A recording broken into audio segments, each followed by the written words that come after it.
లోకంలో ఉన్న వాళ్ళకి ఆ బెంగ లేదు. అమ్మా అనొక్కసారి పిలిచి నమస్కారం చేస్తే చాలు, వెంటనే నేనున్నాను రా బిడ్డా అని అమ్మవారు కాపాడుతుంది. మీకు నేను ఒక మాట చెప్తే మీరు ఆశ్చర్యపోతారు. ఈ శ్లోకం ఎంత శక్తివంతమో తెలుసా?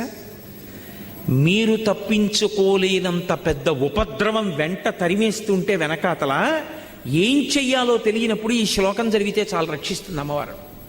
అంత శక్తివంతం. చండీపరదేవత అనుగ్రహం అంటే అలా ఉంటుంది. అందుకే చండీ చరణవు అని చండీపరదేవతని స్తోత్రం చేశారు శంకరాచార్యులు వారి ఈ శ్లోకంలో. అటువంటి అమ్మవారి పాదాలు పట్టుకుంటే సంస్కారవంతం చేస్తుంది మనస్సు. ఇక్కడ మీరు నన్ను ఒక ప్రశ్న అడగచ్చు, ఏమండి ఒకవేళ అసలు కోర్కెల మీద వ్యామోహం పోక, అసలు వ్యామోహం అనేటటువంటిది పోతే కదండి ధర్మబద్ధం చేసుకుందామన్న కోరిక. ఆయన అలా చెప్తాడు కానండి, ఏడాదికి ఒకసారి వచ్చి ఇవన్నీ అనుభవించడంలో ఎంత సంతోషంగా ఉంటుంది. ఏమిటి ధర్మచట్రం అని పట్టు కూర్చుంటే ఎక్కడ తీరుతాయండి? ఏదో చేసే పుణ్యం చేస్తున్నాం కదా, ఇవి నడుస్తాయి అని అంటావేమో. అందుకే అలా నన్ను నేను నిగ్రహించుకోలేకపోతే, ఒకవేళ ధార్మికమైన జీవనం నేను చెయ్యలేకపోతే ఎవరితో చెప్పుకోవాలో తెలుసా విషయం? అమ్మవారితోటే చెప్పుకోవాలి. అమ్మవారితో నేను అన్నప్పుడు దాని అర్థం ఏమిటంటే అమ్మవారు అయ్యవారు అని కాదు, పరమేశ్వరుడితో చెప్పుకోవాలి అని. దానికి శరణాగతి అని పేరు. శరణాగతి అన్న మాటకు అర్థం ఏమిటో తెలుసా? మీ బలహీనతని భగవంతుడి దగ్గర చెప్పడం. అందుకే మీరు ఎప్పుడైనా శరణాగతి చదవండి. రుక్మిణీదేవి శరణాగతి, తన బలహీనత చెప్తుంది. గజేంద్ర మోక్షణం శరణాగతి, తన బలహీనత చెప్తాడు. ఈశ్వర, మీరు నాకు మనస్సు ఇచ్చారు, ఇంద్రియాలు ఇచ్చారు, బలం ఇచ్చారు, బుద్ధినిచ్చారు, శాస్త్రం ఇచ్చారు, గురువునిచ్చారు, ధర్మచక్రం దాటి పనులు చెయ్యొద్దన్నారు. కానీ నా మనసు వెంపర్లాడిపోతోంది అక్కర్లేని కోరికలు తీర్చుకోమని. ఈశ్వర, నన్ను నేను నిగ్రహించుకోలేకపోతున్నాను, నా మనసును నేను వశం చేసుకోలేకపోతున్నాను, నేను దానికి లొంగిపోతున్నాను, తప్పులు చేస్తున్నాను, మీరే నన్ను ధర్మంలో నిలబడేటట్టు చెయ్యండి, ఇక నన్ను నేను నిగ్రహించుకోలేకపోతున్నాను అని ఉన్న మాట ఉన్నట్టు ఈశ్వరుడి దగ్గర చెప్పాలి. అంతేకాని ఆయన దగ్గరికి వెళ్ళి మహానటుడిలా పరమ ఉత్తముళ్ళ నిలబడకూడదు. తప్పు చేస్తే ఈశ్వరా నిన్న తప్పు జరిగింది, ఈ తప్పు చేశాను, వేరొకసారి నా జీవితంలో ఇటువంటి తప్పు జరగకుండా, నేను ఉద్రేకం పొందకుండా నన్ను కాపాడండి అని నువ్వు చెప్పుకోవాలి. దానికి శరణాగతి అని పేరు. దుర్జటి కాళహస్తీశ్వర శతకంలో శరణాగతి చేశాడు. రోషీరోయదు కామినీ జనుల తారుణ్యోరు సౌఖ్యంబులన్ బాసీబాయదు పుత్రమిత్రధన సంపద్భ్రాంతి వంచాలతల్ కోశీకోయదు నామనంబకట నీకున్ ప్రీతిగా సత్క్రియల్ చేసీ చేయదు దీని తుళ్ళన చవే శ్రీకాళహస్తీశ్వర అని అడిగాడు. ఏమి సుఖం లేదు అనిపిస్తుంది, మళ్ళీ అదే సుఖం అడుగుతుంది. ఏం పిల్లలు లేదు అనిపిస్తుంది, మళ్ళీ పిల్లల వెంటబడుతుంది. ఏం డబ్బు లేదు అంటుంది, మళ్ళీ డబ్బు కోసం వెంపర్లాడుతుంది. ఇలా వదిలిపెట్టినట్టుంటుంది, మళ్ళీ ఇలా పట్టుకుంటూ ఉంటుంది. దీన్ని నేను ఆపలేకపోతున్నాను శంకర, మీరు దీన్ని నిగ్రహించండి అన్నాడు. అంటే శరణాగతి అన్న మాటకు అర్థం ఏంటంటే మీ బలహీనత మీరు పరమేశ్వరుడికి చెప్పడం. దానికి శరణాగతి అంటారు. అప్పుడు అది రెండో మార్గం. మనమే ధార్మికంగా బతకకపోతే అది భగవంతుడికి చెప్పాలి, అమ్మవారితో చెప్పాలి. వెళ్ళి అమ్మా ఇలా అవుతోంది, నన్ను నేను నిగ్రహించుకోలేకపోతున్నాను, తప్పు చేస్తున్నాను, అమ్మా నువ్వు నాకు ధర్మమునందు అనురక్తి అని ఆవిడ దగ్గర ఒప్పుకొని బలహీనత చెప్తే ఆవిడ అనుగ్రహిస్తుంది. మీరు మళ్ళీ నన్ను ప్రశ్నిస్తారు నాకు తెలుసు. అసలు కామం ఆవిడ ఇవ్వకపోతే దరిద్రం వదిలిపోయిందిగా. అసలు కామం పెట్టడం ఎందుకు? ఆవిడే పెట్టబట్టి కదా ఈ అల్లరంతా వచ్చింది. పెట్టకుండా ఉంటే గొడవ వదిలిపోనుగా. ఆవిడెందుకు పెట్టిందంటే ఒక ఉత్తమమైనటువంటి ప్రయోజనం కోసం ఆవిడ కామాన్ని ఇచ్చింది. కామము మనసులో పుట్టి అది ధర్మబద్ధమై ప్రహృష్టమైనటువంటి మనసుతో భార్యాభర్తల సంగమం వల్ల తేజోవంతమైన కొడుకు పుడతాడు. వాళ్ళిద్దరి యందు అనురక్తి లేదనుకోండి, అనురక్తి లేకపోతే తేజో విహీనమైన సంతానం కలుగుతుంది, అనురక్తి చేత తేజోవంతమైన సంతానం కలుగుతుంది. బాలకాండ స్కందోత్పత్తిలో అదే చెప్తారు. కాబట్టి ఇప్పుడు అటువంటి కొడుకు పుడితే పితృరుణం నుంచి విముక్తుడవుతాడు. పితృరుణం నుంచి విముక్తుడు అవ్వాలంటే కామ ఉండాలి, కానీ కామము ధర్మబద్ధము కావాలి. నీ భార్య ఎందుంది, అదేం బంధించదు, అదేం పట్టుకోదు. అదే సీతమ్మ అంటుంది, నివర్తయ మనోమత్త స్వజనే క్రియతాం మనః. నీ వారి యందు నీ మనస్సుంచుకో, ధర్మమైపోయింది. నీ వారి యందు మనసుంచుకోకపోతే ప్రమాదానికి కారణమైపోతుంది. కాబట్టి ఇప్పుడు ఆవిడెందుకు ఇచ్చింది? పితృరుణం నుంచి విముక్తుడివికా అని ఇచ్చింది. కానీ అది మన బలహీనతగా మారిపోతే అదే అమ్మవారితో చెప్పాలి. అందుకే శరణాగతి ఎంత గొప్పదో తెలుసా అండి? అసలు శరణాగతి నోటితో చెప్పడం కాదు, శరణాగతి త్రికరణ శుద్ధిగా చెయ్యగలిగితే నయ్యితి అంటూ జ్ఞాన మార్గంలో వెళ్ళినప్పుడు చిట్ట చివర ఏ లక్ష్యాన్ని చేరుతాడో, శరణాగతి మార్గంలో కూడా అదే ప్రయోజనానికి వెంటనే వెళ్ళిపోతాడు. సజ్జఫలితం, ఉత్తరక్షణం వెళ్ళిపోతాడంతే. అంత గొప్పది శరణాగతి. ఎందుచేత అంటే మీరు ఇక్కడ ఒక విషయాన్ని బాగా పసిగట్టవలసి ఉంటుంది. నేను ఉదాహరణ చెప్తే మీరు పట్టుకుంటారు. ఒక రాజుగారు యుద్ధం చేస్తున్నాడు, మత్తగజం మీద నిలబడి శత్రువులతో యుద్ధం చేస్తున్నాడు. పక్కన ఓ బంటు కనబడ్డాడు. వాడిని అన్నాడు యుద్ధం చేస్తూ, ఇవాళ రాత్రి 9 గంటలకు ఒకసారి నువ్వు నా శిబిరంలో కలు అన్నాడు. ఆ సైనికుడు అన్నాడు, నేను సామాన్యమైన సైనికుణ్ణి, రాత్రి సేనాధిపతులు వస్తారు, మండలాధికారులు వస్తారు, ప్రజల్ని అక్కడ రాజ్యం పరిపాలనలో ఉన్న ఉన్నతాధికారులు వస్తారు, మీ దగ్గర విషయాలు కనుక్కోవడానికి నిర్ణయానికి మంత్రులు వస్తారు. 9 గంటలకి నేను మిమ్మల్ని ఎలా కలవగలను? వాళ్ళందరూ వెళ్ళాక రావాలి, అప్పటికి తెల్లవారిపోవచ్చు, మీరు కాసేపు విశ్రాంతి తీసుకోవచ్చు. ఎలా కలుస్తాను సామాన్య సిపాయిని అన్నాడు. ఇది నీ దగ్గర ఉంచుకో. రాజు ఉంగరం విసిరాడు. వాడు చూశాడు ఇలా ఉంగరం వంక, అది రాజముద్ర, తన రాజు ఉంగరం కాదు, శత్రురాజు ఉంగరం. అది అడిగిపోయాడు. అయ్య బాబో, ఇదేమిటి శత్రురాజు ఉంగరం ఇచ్చారు నాకు అని. మాట్లాడకు. అది పట్టుకుని 9:15కి ఎవరిని అడక్కు నా దగ్గరికి వస్తానని అలా దూరంగా తిరుగుతుండు చాలు. 9 అయ్యేటప్పటికి నేను నా దగ్గరికి తీసుకొచ్చేస్తాను. 9:15 అయింది. శత్రురాజు ఉంగరం చేత్తో పట్టుకుని ఎవరిని అడగకుండా అలా దూరంగా చీకట్లో తిరుగుతున్నాడు. రాజుగారు అక్కడ పడుకున్నది. పహరా కాస్తున్న సైనికులు వచ్చి పట్టుకున్నారు. ఎందుకు తిరుగుతున్నారు అని ఇక్కడ అన్నాడు. ఆయన ఏం చెప్పొద్దన్నాడు రాజు. ఏమీ చెప్పలేదు. ఎందుకు తిరుగుతున్నాడు వీడిక్కడ? వీడికి అవసరం లేదే రాజుగారి శిబిరం దగ్గర. ఒళ్ళంతా వెదిగారు. శత్రురాజు ఉంగరం దొరికింది. ఇప్పుడు ముందు ఎవరు వాడిని తీసుకెడతాడో వాడికి పదోన్నతి వస్తుంది. అందుకని గబగబా ముందు రాజుగారి దగ్గరికి తీసుకెళ్లారు. మహారాజా, శత్రురాజు ఉంగరం ఉంది వీడి దగ్గర, తీసుకొచ్చాం. మహారాజు అన్నాడు, నేను మాట్లాడతాను, మీరు బయటికి వెళ్ళిపోండి అన్నాడు. అని ఒరే, నా ఉంగరం ఉన్నవాళ్ళు చాలామంది ఉన్నారు బయట, శత్రురాజు ఉంగరం ఉంది కాబట్టి 9 అయ్యేప్పటికీ నా దగ్గరికి వచ్చేసావు. చూసావా? అది శత్రురాజు ఉంగరం అని తెలిస్తే చాలు, నీకు పనికొచ్చింది. ఇది నన్ను పాడు చేస్తోంది, ధర్మబద్ధము కావట్లేదు, అందుకని నేను పాడైపోతున్నానని నువ్వు గుర్తుపట్టగలిగితే చాలు. అమ్మవారికి ఆ మాట త్రికరణ శుద్ధిగా చెప్తే చాలు, అమ్మవారు జోక్యం చేసుకుని తన దగ్గరికి తీసుకెళ్తుంది, రక్షించేస్తుంది. కానీ నోటితో ఉత్తినే వెళ్ళి నేను ఆయన చెప్పమన్నాడమ్మా అందుకు చెప్తున్నాను అని చెప్తే కాదు. త్రికరణ శుద్ధిగా నేను ధార్మికంగా బ్రతకలేకపోతున్నాను, సాధన చేయలేకపోతున్నాను, కనీసం ఒక్కొక్కటైనా విడిచిపెట్టలేకపోతున్నాను, చిన్నవి కూడా విడిచిపెట్టలేకపోతున్నాను, ఎప్పుడూ ప్రలోభాలే లేదు, పరమేశ్వరుడు జోక్యం చేసుకుంటే తప్ప నా జీవితం చక్కబడదు అని నువ్వు భగవంతుడికి చెప్తే దాన్ని శరణాగతి అంటారు. అందుకే కలియుగంలో భగవంతుడు 2 ప్రధాన సాధనములు ఇచ్చాడు కలి నుండి తప్పుకోవడానికి. ఒకటి, సంస్కారవంతమైన పుణ్యమునందు అనువృత్తమైనటువంటి మనస్సుని సాధన చేత ఏర్పాటు చేసుకోవడం. రెండవది, అలా లేనప్పుడు శరణాగతి చెయ్యడం. శరణాగతి ఉత్తర క్షణంలో ఈశ్వరుడు వచ్చేసేటట్టు చేస్తుంది. రుక్మిణీదేవి అగ్నిజ్యోతనుడికి ఇచ్చి లేఖ పంపించింది. లేఖ పంపించి ఘనుల ఆత్మీయతమో నివృత్తి కొరకై గౌరీశు మర్యాద యవ్వని పాదంబుజతో యమందుములుగన్ వంచింతురో అట్టి నీ అనుకంపన్ విలసింపని ని వ్రతచర్యన్ 100 జన్మంబులన్ నిన్నే చింతించుచు ప్రాణములు విడచదన్ని కంబు ప్రాణేశ్వర శ్రీయుతమూర్తి ఓ పురుష సింహము పాలి సొమ్ము గోమాయువు కోరు చందమున ఈ దురాత్ముడు చైత్యుడు నీ పదాంబుజ ధ్యాయనైన నన్ను వడిదా కొనిపోయదనంచునున్నవాడు ఎరుగడు అద్భుతమైన భవత్ప్రతాపమున్ అని ఆ తల్లి నువ్వు వెంటనే వచ్చి నన్ను రక్షించాలంది. చదివాడంతే లేఖ, శరణాగతి, ఇదిగో వస్తున్నానన్నాడు. వెనక్కెళ్ళి అన్నయ్యకి కూడా చెప్పలేదు. రథం ఎక్కేశాడు. వచ్చెద విదర్భ భూమికి చొచ్చెద భీష్మకు నిపురము సొరుచిరలీలం తెచ్చెద బాలన్ వ్రేల్మిడి వచ్చెద అడ్డంబురిపులు వచ్చిన బోరన్ అన్నాడు. గబగబా బయలుదేరి వచ్చేశాడంతే. శరణాగతి ఉత్తర క్షణం ప్రయోజనాన్ని ఇచ్చేస్తుంది. ఒకటి సాధనన్నా చెయ్యాలి. అంటే సాధన ఎందు ఒడిదుడుకులు ఉంటాయి. మనసు వెంటనే మాట వినదు. అది వింటలేదని దానితో ఘర్షణ పడకుండా మెల్లమెల్లగా ఒక్కొక్కటైనా దుర్గుణములు విడిచిపెట్టే ప్రయత్నం చెయ్యాలి.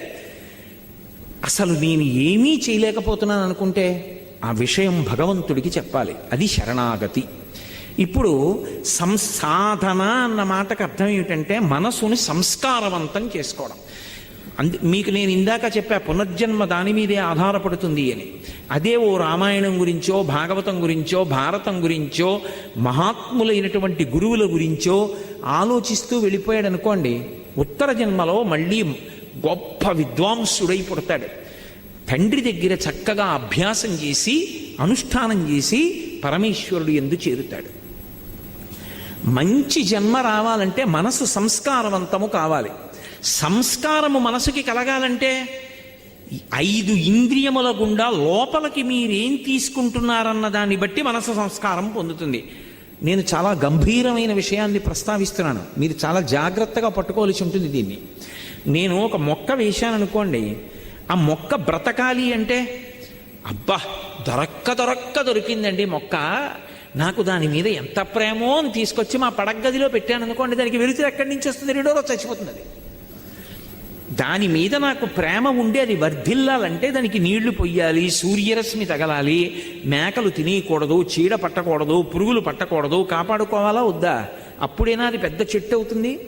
అలాగే అసలు మనస్సు సంస్కారవంతము కావాలనుకోండి, మనస్సులోకి మనసుని ప్రభావితం చేసేవి ఏవి వెడుతున్నాయి అన్నది ప్రధానం.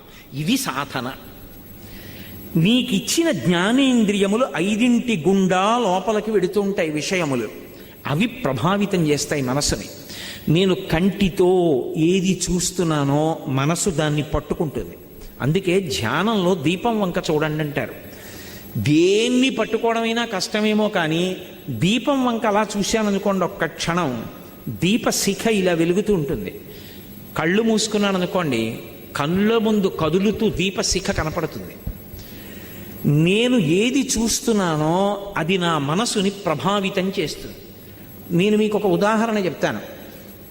నేను అలా నడిచి వెళ్ళిపోతున్నాను, ఒక వ్యక్తి తీవ్రమైన వేగంతో కారులో వెళ్ళిపోతున్నాడు. ఓ కుక్క పిల్ల పరిగెట్టింది. ఆ కుక్క పిల్ల అలా పరిగెత్తింది, నేను వెనక్కున్నాను. కుక్క పిల్ల కారు కింద పడిపోయిందేమో, ఒక్క క్షణంలో నేను నిత్తుటి ముద్ద చూస్తానేమో. ఇప్పుడు నా మనసు స్వస్థతగా ప్రశాంతంగా ఉంటుందా? ఏదో ఒకటి కనపడే వరకు ఉద్విగ్నతకి లోనైపోతుంది. అబ్బా ఏమవుతుందో, అంత వేగంగా వెళ్ళిపోయాడు అని. అలా వెళ్ళిపోయిన తర్వాత కుక్క పిల్ల అలా భయంతో ఉండిపోయి కారు చక్రాలు అలా వెళ్ళిపోయి అది బతికిపోయి కుయ్యి కుయ్యి కుయ్యి కుయ్యి అందనుకోండి, అమ్మా బతికిందిరా బాబు, ఇది చచ్చిపోవడం చూస్తే నిజంగా ఇవాళ నా మనసు వికలమైపోయి ఉండేది అనుకుని, ఈ దిక్కుమాలిన కుక్క పిల్ల ఇలాగే తిరుగుతుందో ఏమిటో అని గబుక్కుని పట్టుకుని తీసుకెళ్ళి మళ్ళీ ఎక్కడో పెట్టేసి మీరు వెళ్ళిపోరా? అయినా మీ మనసు మీద అది ఒక 10 నిమిషాలు ప్రభావం చూపిస్తుంది. అది ఏమైనా అయిపోయి ఉండుంటే అని. ఒక విషయాన్ని మీరు చూస్తే మీ మనసు తీవ్రంగా కదిలింది, నిరంతరం మనసుని పాడు చేసేవే చూస్తుంటే మనసు సాత్వికంగా ఎందుకుంటుంది? ఉంటుందా? ఉండమంటే సంస్కారం ఏర్పడమంటే ఏర్పడుతుందా? ఒక్కనాటికి రాదు.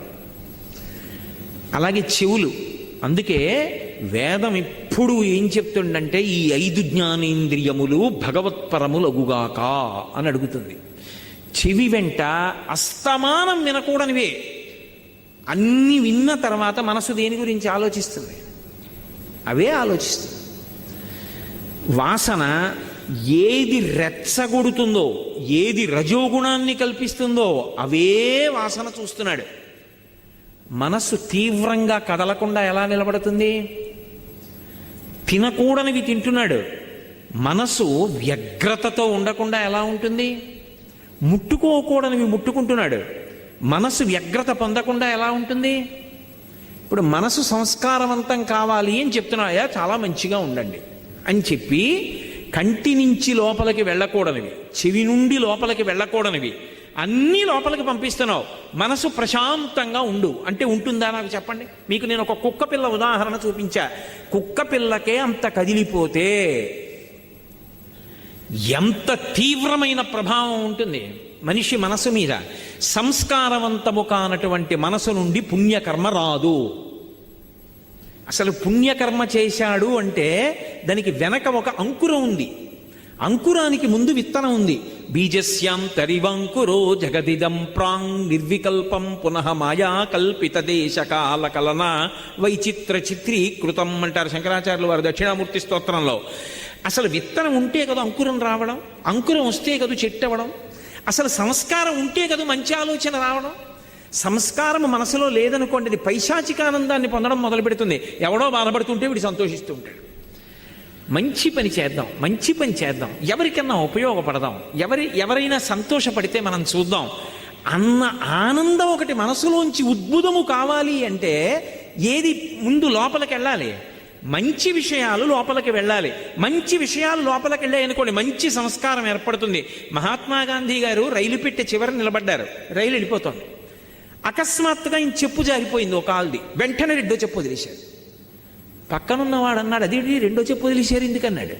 ఆయన అన్నారు, ఒక చెప్పు ఉంటే నాకెందుకు ఉపయోగపడుతుంది, రెండూ వదిలేస్తే దొరికిన వాడికి ఉపయోగపడతాయి, అందుకే వదిలేశాను. అంత ఉత్తరక్షణ నిర్ణయం ఎలా చేశారు అంటే మనసు సంస్కార భూయిష్టం. అందుకే చిట్ట చివర తుపాకీ పెట్టి గుండు కాలిస్తే హే రామ్ హే రామ్ హే రామ్ అన్నారంటే ఎలా వస్తుందా ఆ మాట? ఇన్ని కోట్ల మంది వెళ్ళిపోతున్నారు. భీష్మాచార్యుల వారికి స్వచ్ఛంద మరణం ఉంది కాబట్టి విష్ణు సహస్రం చెప్పారు. దశరథ మహారాజు గారికి రాముడి మీద పుత్రవ్యామోహం ఉంది కాబట్టి రామా అన్నాడు. సామాన్యుడు గాంధీ గారు హే రామ్ అంటూ వెళ్ళిపోయారంటే ఎంత సంస్కారవంతమైన పుణ్యపురుషుడయ్యి ఉండాలి. అటువంటి వారు మనకి జాతిపిత కావడం మనం ఎంత గర్వించదగ్గ విషయం. కాబట్టి సంస్కారం అన్నది మనసుని పట్టుకోవాలి అంటే నువ్వు ఏమిచ్చి పెంచుతున్నావు, దీన్ని ఎలా పెంచుతున్నావో మనసుని కూడా లోపల ఏమిచ్చి సంస్కారవంతం చేస్తున్నావు. మీ ఇంటికి వస్తే రామాయణం 6 కాండలు కనపడతాయా? భాగవతం 12 స్కంధాలు ఉంటాయా? భారతం 18 పర్వాలు ఉంటాయా? నువ్వు చదవకపోతే పోను పువ్వు వేసి నమస్కారం పెడతావా? ఇలా చుట్టూ కళ్ళు తిప్పితే భగవన్మూర్తులు కనపడతాయా? మీ ఇంట్లో మాట్లాడుకునే మాటలు భగవత్ సంబంధమైనవి పెద్దవాళ్ల గురించి ఉంటాయా? నువ్వు ఎప్పుడైనా మంచి విషయాలు చదువుతూ ఉంటావా? అవి చదువుతుంటే సంస్కారవంతమైన మనసు ఏర్పడుతుంది. నేను కూడా పుణ్యకర్మ చెయ్యాలి. పుణ్యకర్మ అంటే ఒకరికి సేవ చెయ్యాలన్న సంతోషం. నిన్ననే చాతుర్మాస్యం పూర్తి చేసి చెన్నై వచ్చినటువంటి కామకోటి పీఠాధిపతులు శంకర విజయేంద్ర సరస్వతి స్వామివారు సేవ 2 అక్షరాలు చిన్నది కావచ్చు, చేయడానికి పెద్ద మనస్సు ఉండాలన్నారు. ఎందుకని? మీరు చూడండి, లోకంలో నేను వీరికి సేవ చేశానంటాడు. నిజంగా చెయ్యాలని కాదు. ఎందుకో తెలుసా? లోపల ఒక అహంకారం ఒకటి తృప్తి పొందుతూ ఉంటుంది. అది ఉండకూడదు, అది దాటగలగాలి. ఎందుకని? ఆయనకి లేదు, నాకుంది, నేను ఇస్తున్నాను ఆయనకి అన్నాను అనుకోండి, ఇప్పుడు అందులో ఒక చిన్న గర్వం ఒకటి ఉంటుంది. వాడికి లేదు, నాకుంది, నేను ఇస్తున్నాను. ఇవ్వడం వరకు మంచిదే, కానీ నిన్ను నువ్వు గెలుచుకోవడం చిన్న ప్రతిబంధకం వచ్చింది. కాదు, నాకిచ్చిన వాడు ఉన్నాడు, వాడు నాకిచ్చాడు, ఓ లేనివాణ్ణి చూపించాడు, నువ్వు తీసుకెళ్ళి అక్కడికి అని ఇప్పించాడు, నాకు పుణ్యం ఇచ్చాడు, నా జీవుణ్ణి కాపాడాడు, వాడికో నమస్కారం. ఇప్పుడు ఆ లేనివాడిగా వచ్చినవాడు ఈశ్వరుడు, నిజంగా వాడు లేనివాడు కాడు. ఈశ్వరుడు అలా వచ్చి నా దగ్గర పుచ్చుకున్నాడు, పుచ్చుకోవడానికి నాకు ఇచ్చాడు. ఇప్పుడు నేను ఈశ్వరుడి చేతి ఉపకరణాన్ని. అందుకే ఈ దేశంలో దానం చేశారనుకోండి, దానం పుచ్చుకున్నవాడు నమస్కారం చేయడు. లోకంలో ఏమిటి? ఒకడికి అవసరం ఉంది, ఒకటి దగ్గర అవసరం తీర్చగలిగిన శక్తి ఉంది, ఒకడికి బట్టలు లేవు, ఒకటి దగ్గర బోల్డన్ని పంచెల చాపలు ఉన్నాయి, ఓ పంచెల చాప పట్టుకెళ్ళి ఇచ్చాడు. ఇప్పుడు పుచ్చుకున్నవాడు ఇచ్చినవాడికి నమస్కారం చేయాలా? ఇచ్చినవాడు పుచ్చుకున్నవాడికి నమస్కారం చేయాలా? పుచ్చుకున్నవాడు ఇచ్చినవాడికి చేయడు, ఇచ్చినవాడు పుచ్చుకున్నవాడికి కాళ్ళకి దండం పెడతాడు. ఎందుకని? భాగవతంలో వామనమూర్తి ఘట్టంలో చెప్తారు, విప్రాయ ప్రకటిత వరాయ భవతే విష్ణుస్వరూపాయతే తత్ప్రామాణ్య విధే త్రిపాదస్య ధరణిం దాస్యామి యంచున్ క్రియాక్షిప్రుండై ధనుజేశ్వరుండు వడుగుం చేసాచి పూజించి బ్రహ్మ ప్రీతం అని ధారబోసే భువనం ఆశ్చర్యము పొందగాన్. బ్రహ్మప్రీతం అని పరమేశ్వరుడు సంతోషించుగాక. ఆయన రూపంలో వచ్చినవాడు ఈశ్వరుడు. ఇవ్వగలిగినటువంటి ప్రజ్ఞనిచ్చింది ఆయనే. లేకపోతే నేనెక్కడి నుంచి ఇస్తాను? ఇవ్వగలిగానంటే ఆయన అనుగ్రహం. కోటేశ్వరరావు గారు ఉపన్యాసం చెప్పారని పైకి కనపడుతుంది. ఒక విషయం మీద మాట్లాడడానికి కావలసినటువంటి సమాచారం అంతా మెదడులో ఉన్నదాన్ని ఒక క్రమంలో బయటికి వచ్చేటట్టుగా చేసి, ఆ మాట్లాడేటప్పుడు తీసినటువంటి ఊపిరిని వాక్కుగా మారుస్తున్నప్పుడు డొక్క నిప్పెట్టి టక్కని పట్టుకుందనుకోండి, ఏం మాట్లాడతాను? అలా పట్టుకోకుండా 2 గంటల పాటు విషయాన్ని ఒక క్రమంలో వాక్యాలుగా మార్చగలిగినటువంటి ప్రజ్ఞనిచ్చి మాట్లాడిస్తున్న వాడొకడు లోపలున్నాడు. వాడు మాట్లాడుతున్నాడు. ఈ మైక ఉపన్యాసం మాట్లాడుతున్నది, నేను మాట్లాడింది ఇది మాట్లాడుతోంది. ఇది నా ముందు ఎలా ఉంటుందో వాడి ముందు నేను అలా ఉన్నాను. అది పోతన గారు. అందుకే పలికిది భాగవతమట, పలికించు విభుండు రామభద్రుండట, నే పలికిన భవహరమగునట, పలికెద వేరొండుగాధ పలుకగనేలా. నేనా పలుకుతున్నది, రామచంద్రమూర్తి నా చేత పలికిస్తున్నారన్నారు మహానుభావుడు. ఇది సనాతన ధర్మంలో సేవ. మీరందుకే ఎప్పుడైనా ఒక విషయం గమనించండి, సేవ అన్నది మొదట ఎవరి దగ్గర ప్రారంభం అవుతుందంటే భగవంతుడి దగ్గరే ప్రారంభం అవుతుంది. ఆయన చెయ్యనిది మనం చేసేది ఉండదు. సేవ ఎక్కడ మొదలు? భగవంతుడి దగ్గరే మొదలు. మీరు భాగవతం చదవండి. భాగవతంలో కృష్ణలీలలు అని ఉంటాయి. కృష్ణలీలలన్నీ ఏమిటి? కృష్ణలీలలన్నీ సేవయే. ఆయన కాళీయుడి పడగల మీదకెక్కి తాండవం చేశాడు. ఇప్పటికీ వెంకటేశ్వర స్వామి వారికి సుప్రభాతం చేస్తే మనం అందులో ఇప్పటికీ చెప్పట్లేదు, శ్రీవేంకటాద్రిశిఖరే శిరసశ్రుతీనాం అంటూ, స్వామి నువ్వు ఆ కాళీయుడి పడగల మీద పాదాలు పెట్టావు, వెంకటాచల పర్వతాల మీద వెంకటాచలం శిఖరం మీద పాదాలు పెట్టావు అంటాం. ఆయన పావు మీద ఎక్కి నాట్యం చేయడం ఏమిటండి? లోకంలో ఎవడైనా చేస్తాడా? పావు పడగల మీద 101 పడగల మీదకి ఎక్కి నాట్యం చేయడం ఏమిటి? అది కూడా మామూలుగానా? ఏదో భయపడుతూ పడగల మీద కాళ్ళు పెట్టలేదు. వెస దామోదరు పాదఘాతనగతుల్ వేవేల చందంబులన్ ప్రసభాటోపమచూపబాపణ భృచ్చటామండలం వసహం వై పగిలిన్ మణుల్ చెదరగా నాస్యంబులన్ సోణితం బెసగన్ దంష్టలు నుగ్గుగాగ గరళ వహ్నిజ్వాలికల్ వెల్వడన్ యమునా వీచి మృదంగ మజ్జములు మ్రోయం తీర గోపౌఘర్ష మనోజ్ఞ ధనితంబు గేయముగ జంచత్కాళి తవ్యాలి రంగ తరంగ తలంబునన్ పటుగతిన్ కంజక్షు నిర్మర్దనక్షము